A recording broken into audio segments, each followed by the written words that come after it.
Embankment slope failures along the nation's highways are common sights.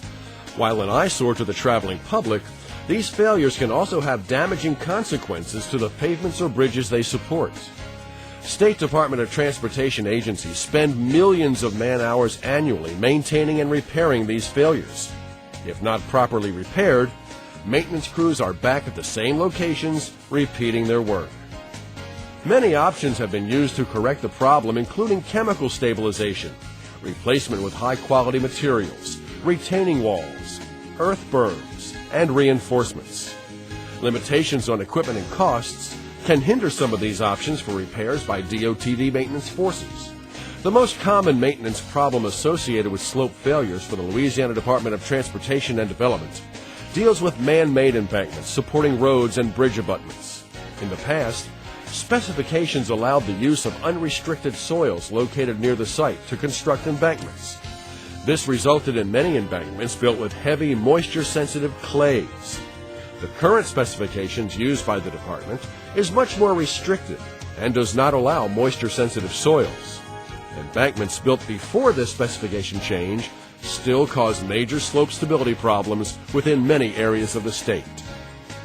Highway maintenance engineers have to fight against this recurring problem annually. The seasonal variation of soil moisture content is a common phenomenon in poorly drained embankment slopes of cohesive soils.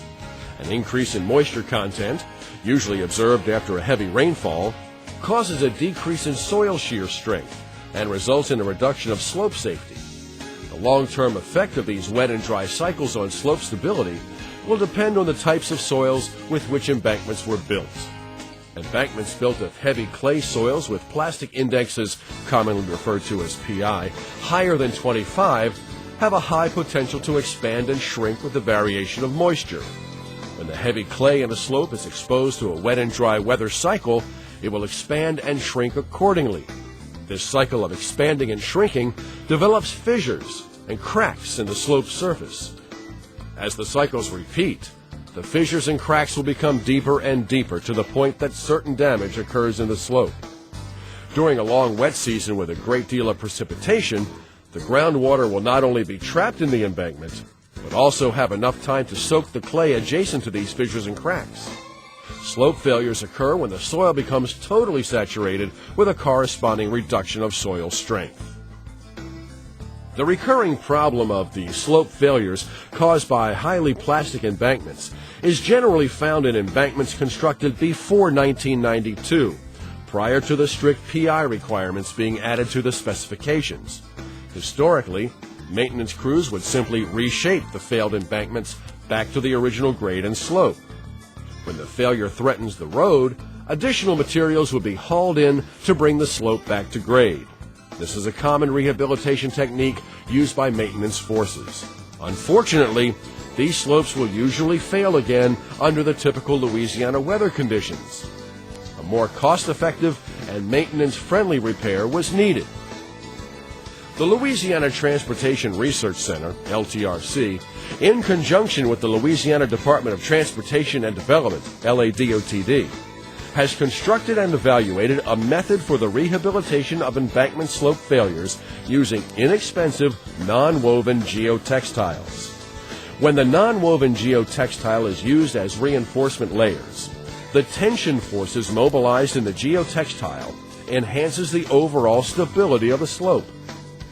Moreover, the relatively high in-plane permeability of the non-woven fabric is expected to reduce the development of poor water pressure in clayey soils by allowing horizontal drainage through the fabric. This method of embankment slope stabilization was evaluated in the laboratory and at several field repair sites to determine how the geosynthetic reinforcement of clayey soils is affected by the variation of soil moisture content, confining stress, and construction method. Two non-woven geotextile reinforced test sections were constructed by LADOTD District 58 maintenance forces and instrumented by LTRC. The test sections were located on Highway LA-15 in Concordia Parish. This roadway, built on the berm of the Mississippi River levee, experiences a high frequency of slope failures each year.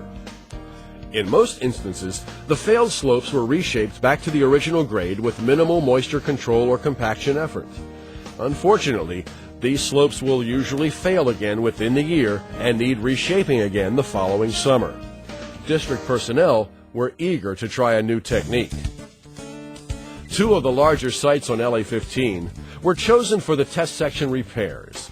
The repair process in both locations was similar, except that the soil at Site 2 was constructed at a higher moisture content than at Site 1, 35% versus 22%. The layer thickness between fabric reinforcement layers was also larger, 15 inches versus 10 inches. The repair process consisted of excavating the soil along the failed slopes to a depth below the failure plane. The back slope was benched approximately 3 to 5 feet to ensure the stability of the backfill under the roadway during construction. The embankment soil was then spread and allowed to dry before being placed in lifts. The lifts were placed on a slight grade away from the roadway to allow gravity drainage through the fabric. Soil was compacted using a loaded dump truck. The fabric was placed on the top of each lift in one continuous sheet and was extended about 2 to 4 inches outside the slope facing. No slope failures have occurred in the fabric reinforced test sections. Slope failures that have occurred adjacent to the fabric reinforced zones at both sites did not progress into the reinforced zones. The adjacent failures were subsequently repaired with fabric reinforcements. Since the original test sections were constructed, District 58 personnel have used this technique to repair several other sites with the same success. A demonstration project constructed on the Bluebonnet Interchange in Baton Rouge by District 61 maintenance forces illustrates the construction process. This repair technique, as presented, should be limited to the repair of existing man-made embankments with the following site conditions. Failure can be attributed to moisture-sensitive heavy clays. Construction slopes grades of 3 to 1 or greater.